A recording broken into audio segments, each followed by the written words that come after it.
आज की बुक है don't believe everything you think, written by Joseph न्यूएन। ये एक ऐसी बुक है जो आपको शेक कर देगी, क्योंकि ये आपके उन सबसे बड़े दुश्मन से मिलवाती है जो हमेशा आपके साथ रहता है, और वो दुश्मन कोई और नहीं बल्कि आपका अपना दिमाग है। तो चलते हैं सफर पे और देखते हैं कि हमारा थिंकिंग पैटर्न हमें कितना और कैसे अफेक्ट करता है। Chapter 1, the root cause of all suffering. अब एक बार सोचो, जिंदगी में आपको सबसे ज्यादा तकलीफ कब हुई? क्या तब जब कोई चीज एक्चुअली बुरी थी, या तब जब आपने उस चीज के बारे में सोचना शुरू किया? ये एक बहुत ही इंपॉर्टेंट सवाल है, और जोसेफ न्यूएन इस सवाल का जवाब बहुत सीधा देता है। वो कहता है the root cause of all psychological and emotional suffering is thinking. मतलब हमारी सारी मेंटल सफरिंग की जड़ है हमारा सोचना। अब ये सुन के शायद आपको लगे कि भैया सोचना तो जरूरी है। सही बात है, सोचना जरूरी है, लेकिन यहाँ बात उन थॉट्स की नहीं हो रही जो काम की हैं। बात उस non stop automatic uncontrolled thinking की हो रही है जो दिन रात चलती रहती है। वो थिंकिंग जो बिना इनवाइट किए आती है और फिर घंटे भर तक चलती रहती है। कभी कोई पुरानी बात याद दिलाती है, कभी फ्यूचर की चिंता करवाती है, कभी किसी के बारे में जजमेंट देती है। ये वही थिंकिंग है जो सफरिंग क्रिएट करती है। जोसेफ एक बहुत सुंदर एग्जाम्पल देता है।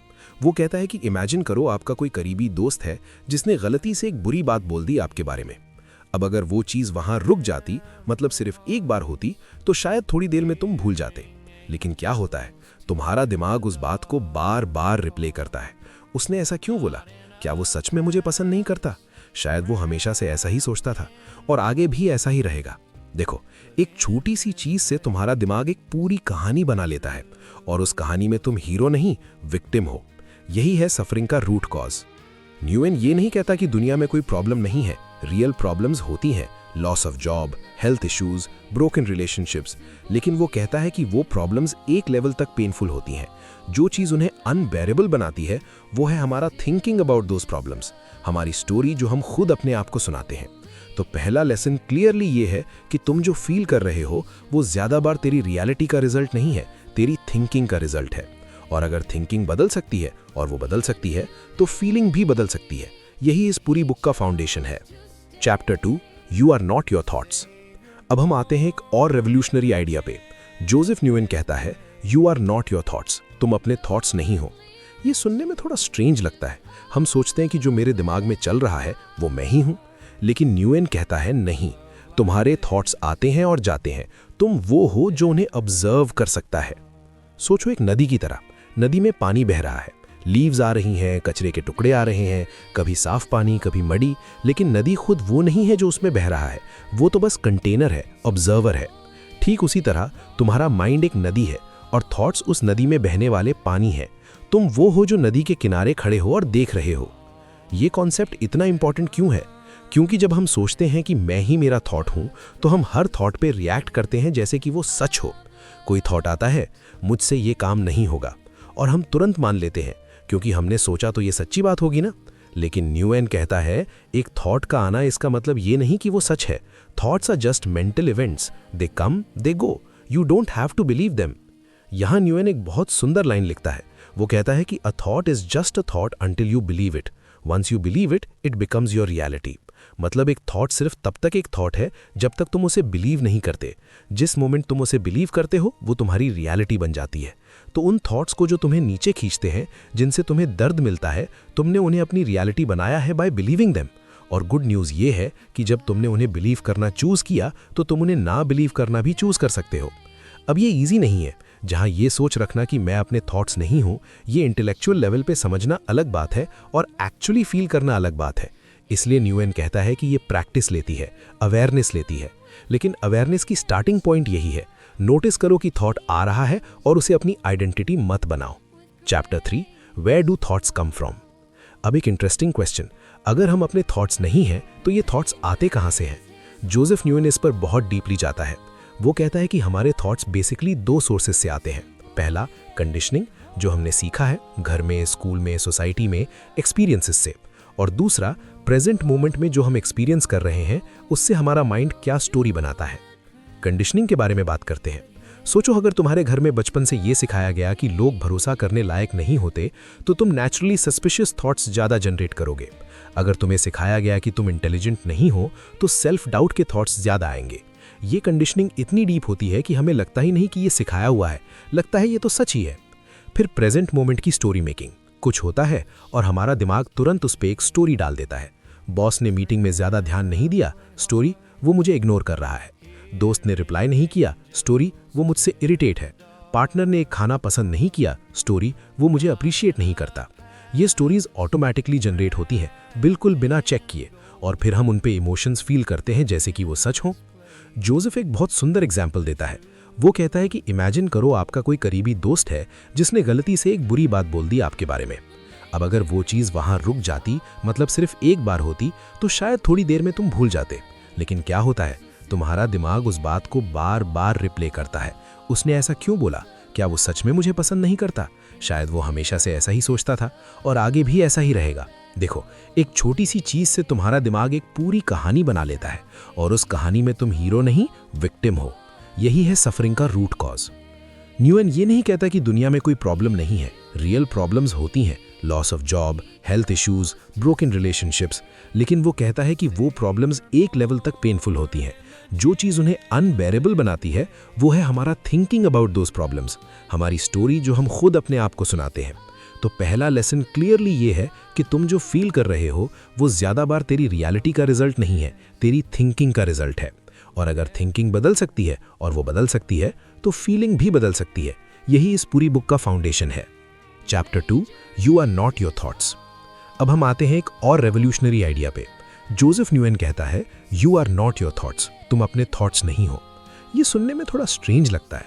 हम सोचते हैं कि जो मेरे दिमाग में चल रहा है वो मैं ही हूँ, लेकिन न्यूएन कहता है नहीं, तुम्हारे थॉट्स आते हैं और जाते हैं, तुम वो हो जो उन्हें ऑब्जर्व कर सकता है। सोचो एक नदी की तरह।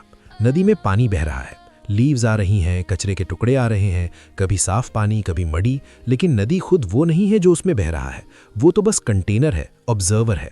ठीक उसी तरह तुम्हारा माइंड एक नदी है और थॉट्स उस नदी में बहने वाले पानी है। तुम वो हो जो नदी के किनारे खड़े हो और देख रहे हो। ये कॉन्सेप्ट इतना इंपॉर्टेंट क्यों है? क्योंकि जब हम सोचते हैं कि मैं ही मेरा थॉट हूं, तो हम हर थॉट पे रिएक्ट करते हैं जैसे कि वो सच हो। कोई थॉट आता है, मुझसे ये काम नहीं होगा, और हम तुरंत मान लेते हैं क्योंकि हमने सोचा तो ये सच्ची बात होगी ना। लेकिन न्यूएन कहता है, एक थॉट का आना इसका मतलब ये नहीं कि वो सच है। Thoughts are just mental events, they come they go, you don't have to believe them. यहाँ न्यूएन एक बहुत सुंदर लाइन लिखता है। वो कहता है कि a thought is just a thought until you believe it, once you believe it, it becomes your reality. मतलब एक थॉट सिर्फ तब तक एक थॉट है जब तक तुम उसे बिलीव नहीं करते। जिस मोमेंट तुम उसे बिलीव करते हो वो तुम्हारी रियलिटी बन जाती है। तो उन थॉट्स को जो तुम्हें नीचे खींचते हैं, जिनसे तुम्हें दर्द मिलता है, तुमने उन्हें अपनी रियलिटी बनाया है बाय बिलीविंग देम।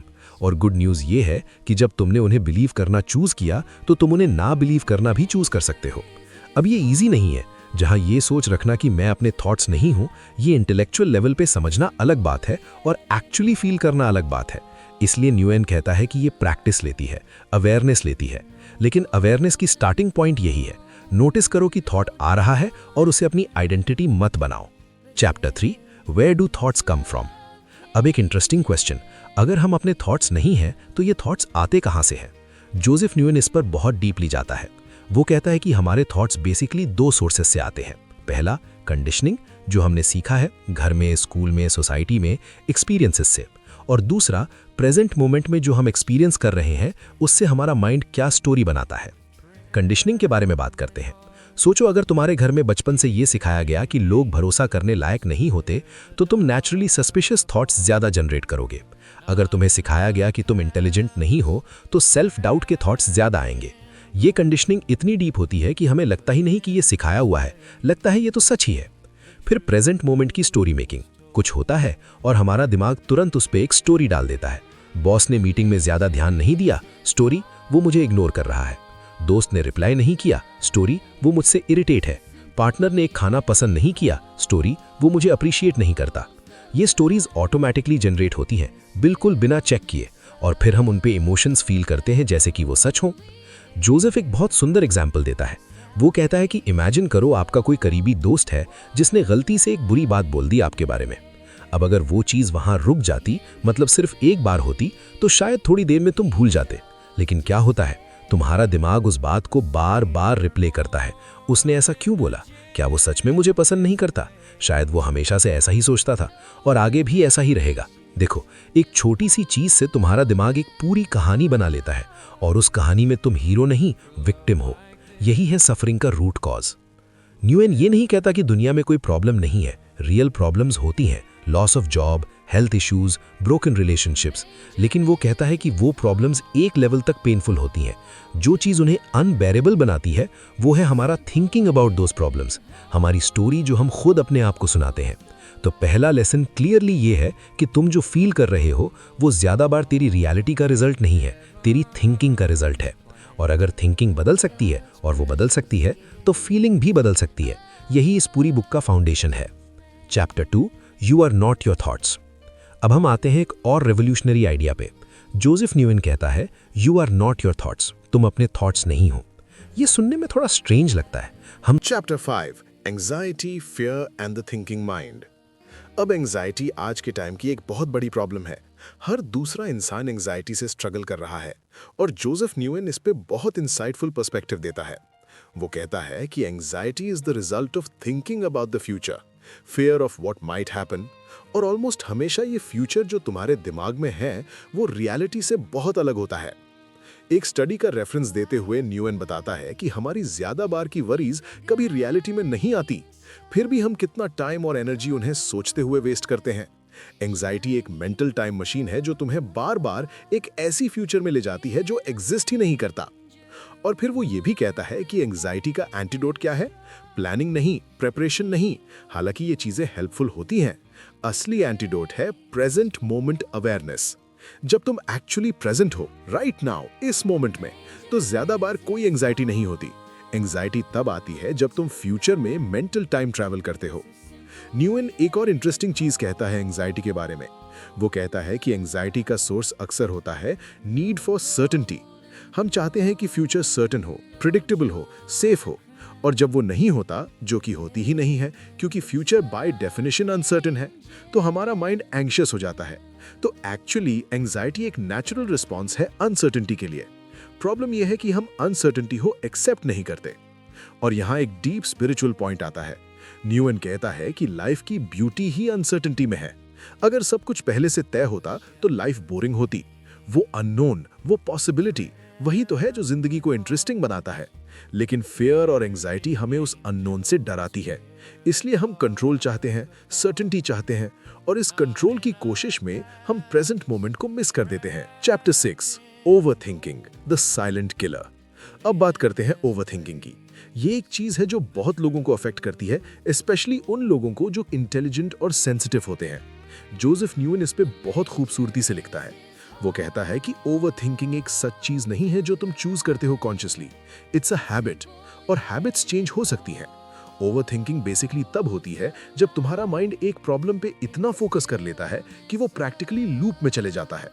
एक ही थॉट बार बार, एक ही मेमोरी बार बार, एक ही एंजाइटी बार बार। और इंटरेस्टिंग बात यह है कि जितना तुम ओवरथिंकिंग से बचने की कोशिश करते हो उतना ही वो ज्यादा होती है। ये एक ट्रैप है। जैसे कोई कहे ब्लू एलिफेंट के बारे में मत सोचो, और तुम्हारा दिमाग तुरंत ब्लू एलिफेंट सोचने लगता है। तो क्या करना चाहिए? न्यूएन कहता है, फोर्स नहीं करो थॉट्स को रोकने की, इंस्टेड शिफ्ट फोकस करो।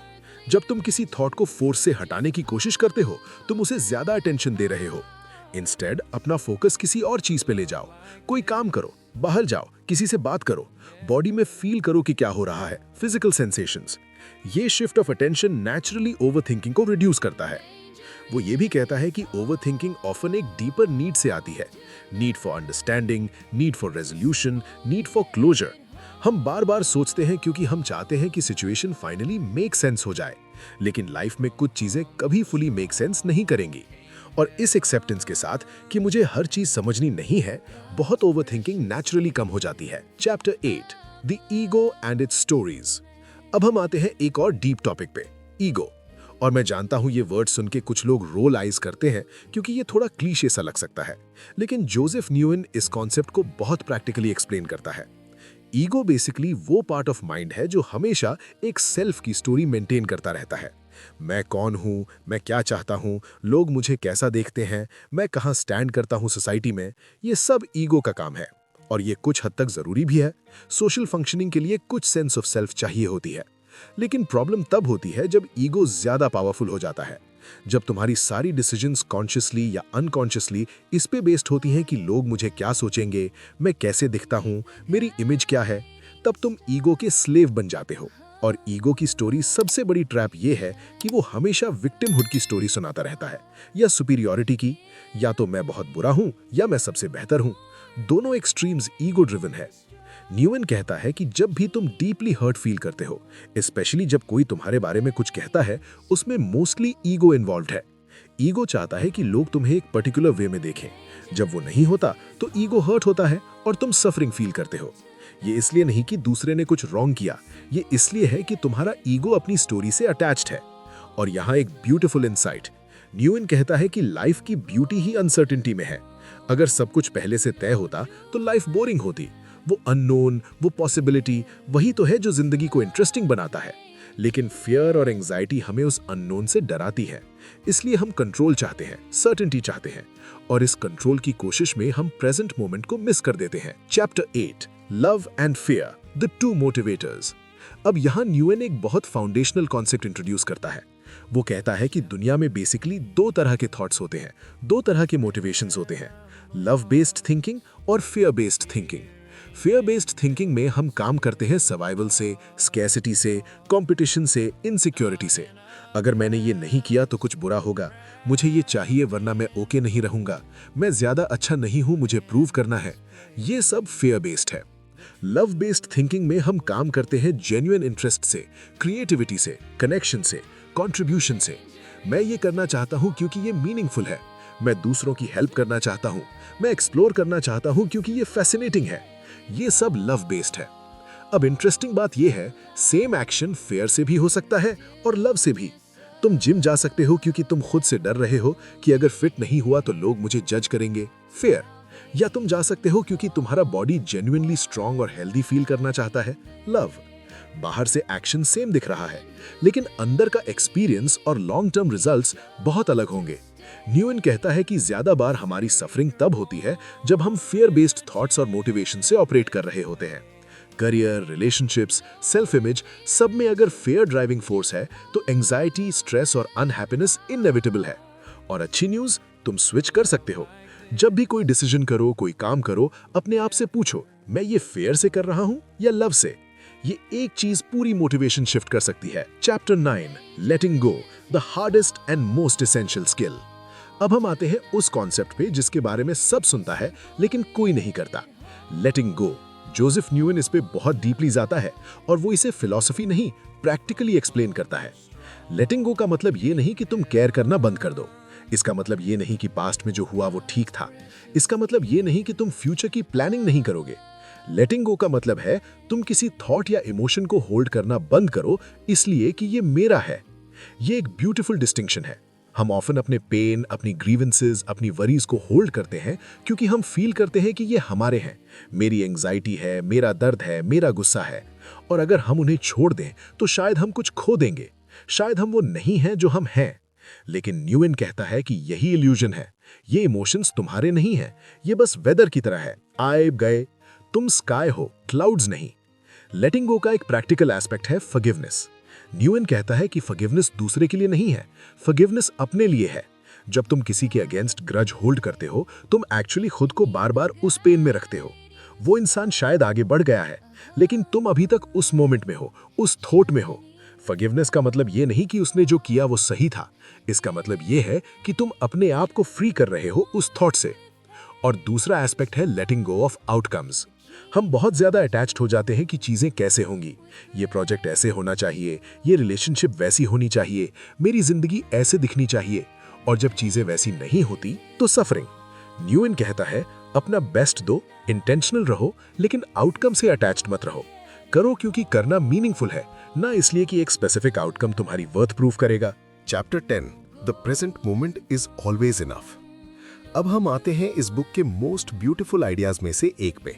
जोसेफ न्यूएन कहता है the present moment is always enough. इस मोमेंट में राइट नाउ जहां तुम हो, तुम्हारे पास सब कुछ है जो तुम्हें चाहिए। ये बहुत ज़्यादा चीज़ें हैं जो हमें इस मोमेंट में ऑलरेडी हैं, जो हम नोटिस नहीं करते क्योंकि हम या तो पास्ट में होते हैं या फ्यूचर में। सोचो, इस वक्त तुम सांस ले रहे हो, तुम्हारा दिल धड़क रहा है, तुम्हारे आसपास या तो इंसान है या कोई स्पेस है जहां तुम एग्जिस्ट कर सकते हो। बाकी सब एंग्जाइटी, रिग्रेट, वरी, ये मेंटल कंस्ट्रक्ट्स हैं, ये इस मोमेंट में रियल नहीं है। न्यूएन एक और पावरफुल चीज कहता है, जॉय, पीस और फुलफिलमेंट प्रेजेंट मोमेंट में है, फ्यूचर में नहीं। जब मेरी सैलरी बढ़ जाएगी तब मैं खुश होऊंगा, जब मेरा रिलेशनशिप फिक्स हो जाएगा तब पीस मिलेगी। ये कंडीशनल हैप्पीनेस है और ये कभी फुली सेटिस्फाई नहीं करता, क्योंकि फ्यूचर आते ही वो कंडीशन कोई दूसरी कंडीशन में शिफ्ट हो जाती है। प्रेजेंट मोमेंट में रहना एक स्किल है, वो ऑटोमेटिकली नहीं होता, स्पेशली जब हम एक ऐसे वर्ल्ड में हैं जो कॉन्स्टेंटली डिस्ट्रैक्शन प्रोवाइड कर रहा है। फोन, नोटिफिकेशंस, सोशल मीडिया, सब कुछ हमें प्रेजेंट से पुल कर रहा है। लेकिन प्रैक्टिस से, meditation, mindful attention, simple daily habits, तुम प्रेजेंट में ज्यादा रहना सीख सकते हो। और जब तुम प्रेजेंट में हो, तुम नोटिस करोगे कि ज्यादा बार सब ठीक है। Chapter 11, you already have everything you need. ये चैप्टर मुझे पर्सनली बहुत पसंद है। न्यूएन कहता है कि हम अपनी पूरी जिंदगी बाहर चीजें ढूंढते रहते हैं जो हम ऑलरेडी अंदर रखते हैं। पीस, जॉय, कॉन्फिडेंस, लव, ये चीजें बाहर से नहीं आती, ये तुम्हारे अंदर ऑलरेडी प्रेजेंट है, तुम बस उन्हें थॉट्स के थ्रू ब्लॉक कर देते हो। एक एग्जाम्पल, कॉन्फिडेंस। हम सोचते हैं कि कॉन्फिडेंस तब आएगी जब हम कुछ अचीव कर लेंगे। जब मैं ये एग्जाम पास कर लूंगा तब कॉन्फिडेंट होऊंगा, जब मैं ये जॉब पालूंगा तब कॉन्फिडेंट होऊंगा। लेकिन न्यूएन कहता है कि कॉन्फिडेंस एक अचीवमेंट का रिजल्ट नहीं है, कॉन्फिडेंस एक थॉट पैटर्न है, और वो थॉट पैटर्न चेंज हो सकता है अभी, इस मोमेंट में, बिना किसी अचीवमेंट के। सेम बात पीस के बारे में। पीस तब नहीं आएगी जब जिंदगी की सारी प्रॉब्लम सॉल्व हो जाएंगी, क्योंकि प्रॉब्लम्स हमेशा रहती हैं। पीस तब आएगी जब तुम अपने माइंड को उन थॉट्स से फ्री करने का प्रैक्टिस करोगे जो तुम्हारे लिए कोई रियल वैल्यू नहीं ऐड कर रहे। न्यूएन यहाँ एक वेरी लिबरेटिंग पॉइंट देता है। वो कहता है कि तुम्हारी वर्थ, तुम्हारी वैल्यू, तुम्हारी ओकेनेस, ये कंडीशनल नहीं है। ये तुम्हारी जॉब से नहीं आती, तुम्हारी रिलेशनशिप से नहीं आती, तुम्हारी अचीवमेंट से नहीं आती। तुम ऑलरेडी कंप्लीट हो। जो चीजें तुम अचीव कर रहे हो वो ब्यूटीफुल हैं, लेकिन वो तुम्हें कंप्लीट नहीं कर रही। तुम ऑलरेडी कंप्लीट हो। Chapter 12, how to change your thinking. अब प्रैक्टिकल साइड पे आते हैं। जोसेफ न्यूएन सिर्फ फिलॉसफी नहीं देता, वो प्रैक्टिकल गाइडेंस भी देता है। तो कैसे बदलें अपनी थिंकिंग? पहला स्टेप है अवेयरनेस। तुम्हें पता होना चाहिए कि कब तुम थिंकिंग के ट्रैप में हो। नोटिस करो कब आता है वो एंग्शियस थॉट, वो सेल्फ डाउट, वो रिजेंटमेंट। पहले सिर्फ नोटिस करना ही बहुत है, क्योंकि जब तुम एक थॉट को नोटिस करते हो तुम ऑटोमेटिकली उसमें से थोड़ा अलग हो जाते हो, तुम ऑब्जर्वर बन जाते हो। दूसरा स्टेप है आइडेंटिफाई करो कि ये थॉट फियर बेस्ड है या लव बेस्ड। ये सिंपल क्वेश्चन बहुत कुछ क्लियर कर देता है। अगर फियर बेस्ड है तो पूछो, इस थॉट को बिलीव करना जरूरी है? तीसरा, किसी थॉट को बिलीव करना ऑप्शनल है। न्यूएन कहता है कि तुम हर थॉट को एंटरटेन करने के लिए ऑब्लिगेटेड नहीं हो। एक थॉट आया, मैं फेलियर हूं, तुम सिर्फ इस थॉट को एक्नॉलेज करो कि इंटरेस्टिंग, ये थॉट आ गया, और फिर उसे बिलीव करना चूज मत करो। चौथा, बॉडी में उतरो। जब माइंड ओवरड्राइव में होता है, बॉडी एक ग्राउंडिंग टूल है। डीप ब्रेथ्स, फिजिकल मूवमेंट, कुछ फील करो अपने हाथ में या पांव के नीचे, ये सब माइंड को प्रेजेंट मोमेंट में लाते हैं। पांचवा, प्रैक्टिस करो थैंकफुलनेस। ग्रैटिट्यूड एक पावरफुल टूल है। जब तुम जेन्युइनली ग्रेटफुल होते हो, और ये फेक पॉजिटिव थिंकिंग नहीं है, बल्कि एक्चुअली नोटिस करना कि लाइफ में क्या ठीक है, तब तुम्हारा brain literally different chemicals release करता है। और एंग्जाइटी, फियर बेस्ड थिंकिंग के लिए उस मोमेंट में बहुत कम स्पेस रहता है। Chapter 14, relationships and thinking. अब बात करते हैं रिलेशनशिप्स की, क्योंकि यहाँ पे हमारी थिंकिंग बहुत ज्यादा रोल प्ले करती है। जोसेफ न्यूएन कहता है कि हमारे रिलेशनशिप्स में ज्यादा बार जो कॉन्फ्लिक्ट्स होते हैं वो एक्चुअली लोग नहीं होते, वो होती हैं स्टोरीज जो हम उनके बारे में अपने माइंड में रखे होते हैं। सोचो, एक बार पार्टनर ने कोई चीज की जो तुम्हें अच्छी नहीं लगी और तुम्हारा माइंड उस पर एक स्टोरी बिल्ड कर लेता है। ये तो वो हमेशा ऐसे ही करता करती है, उसे मेरे फीलिंग्स की परवाह ही नहीं, शायद ये रिलेशनशिप सही नहीं है, और तुम उस स्टोरी के हिसाब से बिहेव करने लगते हो, डिस्टेंट, गुस्से से, विदड्रॉन। पार्टनर को समझ नहीं आता कि क्या हुआ, वो रिस्पॉन्ड करता है अपनी तरफ से और कॉन्फ्लिक्ट एस्केलेट होता है। एक छोटी सी चीज से पूरा ड्रामा, सिर्फ एक स्टोरी की वजह से। न्यूएन कहता है कि रिलेशनशिप्स में ज्यादा सफरिंग इसी वजह से होती है। हम दूसरों को एज दे आर नहीं देखते, हम उन्हें उन स्टोरीज के थ्रू देखते हैं जो हमने उनके बारे में बना रखी हैं। और जब वो स्टोरीज नेगेटिव होती हैं तो हम हमेशा उन स्टोरीज के एविडेंस ढूंढते रहते हैं। देखो, फिर से उसने वही किया, कॉन्फर्मेशन बायस। सॉल्यूशन क्या है? नोटिस करो अपनी स्टोरीज। जब कोई कॉन्फ्लिक्ट हो, पूछो अपने आप से, मैं क्या स्टोरी बना रहा हूँ? क्या ये स्टोरी डेफिनेटली सच है? क्या कोई और इंटरप्रिटेशन पॉसिबल है? ये एक सिंपल प्रैक्टिस है, लेकिन रिलेशनशिप्स पे इसका बहुत पावरफुल इम्पैक्ट होता है। और दूसरी इंपॉर्टेंट चीज, एक्सपेक्टेशंस। हम दूसरों से एक्सपेक्ट करते हैं कि वो हमारे माइंड को रीड करें, कि वो वैसे बिहेव करें जैसे हम सोचते हैं कि उन्हें करना चाहिए, और जब वो नहीं करते, सफरिंग। न्यूएन कहता है कि एक्सपेक्टेशंस आर प्री प्लान्ड रिजेंटमेंट्स। जितनी ज्यादा रिजिड एक्सपेक्टेशंस, उतनी ज्यादा डिसअपॉइंटमेंट। कम्युनिकेट करो, एक्सप्रेस करो, लेकिन एक्सपेक्टेशंस के साथ अटैचमेंट लूज करो। Chapter 15, success and ambition and thinking. अब बात करते हैं सक्सेस और एम्बिशन के बारे में, क्योंकि यहाँ बहुत लोगों को ये लगने लगता है कि अगर मैं प्रेजेंट में रहना सीखूंगा, थॉट से डिटैच होऊंगा, तो क्या मैं एम्बिशियस रहना बंद कर दूंगा? क्या मुझे अचीवमेंट्स केयर करने बंद कर देने चाहिए? जोसेफ न्यूएन बहुत क्लियरली कहता है, नहीं, एम्बिशन ब्यूटीफुल है, गोल्स इंपॉर्टेंट है, ग्रोथ जरूरी है, लेकिन सबसे अच्छा काम वो होता है जो फियर से नहीं, जेन्युइन पैशन और पर्पस से आता है। फियर से किया गया काम, जैसे मुझे प्रूव करना है, मुझे बाकी लोगों से बेटर बनाना है, अगर मैं फेल हुआ तो सब कुछ खत्म हो जाएगा। ये कुछ हद तक काम करता है, लेकिन ये सस्टेनेबल नहीं है और ये फुलफिलिंग नहीं है। एक पॉइंट के बाद ये बर्नआउट में कन्वर्ट हो जाता है। जब तुम पर्पस से काम करते हो, जैसे मैं ये करना चाहता हूँ क्योंकि इसका इम्पैक्ट मीनिंगफुल है, मैं ये एक्सप्लोर करना चाहता हूँ क्योंकि जेन्युइनली इंटरेस्टिंग लगता है मुझे, तब काम इटसेल्फ रिवॉर्डिंग होता है। और आयरनी ये है कि इस अप्रोच से रिजल्ट्स भी बेटर आते हैं, क्योंकि जब तुम फियर से फ्री होते हो, क्रिएटिविटी ज्यादा फ्लो करती है, कोलैबोरेशन बेटर होता है और लॉन्ग टर्म कंसिस्टेंसी ज्यादा इजी होती है। न्यूएन एक लाइन कहता है जो मुझे बहुत पसंद है, don't chase success, become someone who naturally creates it. मतलब सक्सेस को चेज मत करो, वो इंसान बनो जिसके लिए सक्सेस नेचुरली आता है। और वो इंसान कौन है? वो इंसान जो जेन्युइनली एंगेज्ड है, जो पर्पस से काम करता है, जो फियर से नहीं, लव से मोटिवेटेड है। Chapter 16, the practice of non thinking. अब हम आते हैं एक एडवांस्ड कॉन्सेप्ट पे, नॉन थिंकिंग। ये concept eastern philosophy, specially Taoism और बुद्धिज्म से बहुत इन्फ्लुएंस्ड है। न्यूएन कहता है कि सब प्रॉब्लम्स की रूट एक्सेसिव कंपल्सिव थिंकिंग है। तो ऑब्वियसली सॉल्यूशन है थिंकिंग रिड्यूस करना, लेकिन ये थिंकिंग को फोर्स से रोकना नहीं है। यह है नेचुरली ऐसे स्टेट्स ऑफ बीइंग की तरफ मूव करना जहां थिंकिंग ऑटोमेटिकली क्वाइट हो जाती है। जब तुम डीपली एंगेज्ड होते हो किसी एक्टिविटी में, जब तुम फ्लो स्टेट में होते हो, तब नोटिस करो थॉट कहाँ होती है? ऑलमोस्ट नहीं होती। तुम बस हो, तुम बस कर रहे हो। वो स्टेट ऑफ बीइंग, वो नॉन थिंकिंग, यही ट्रू पीस है। यही वो स्टेट है जहां रियल क्रिएटिविटी और रियल जॉय एग्जिस्ट करती है।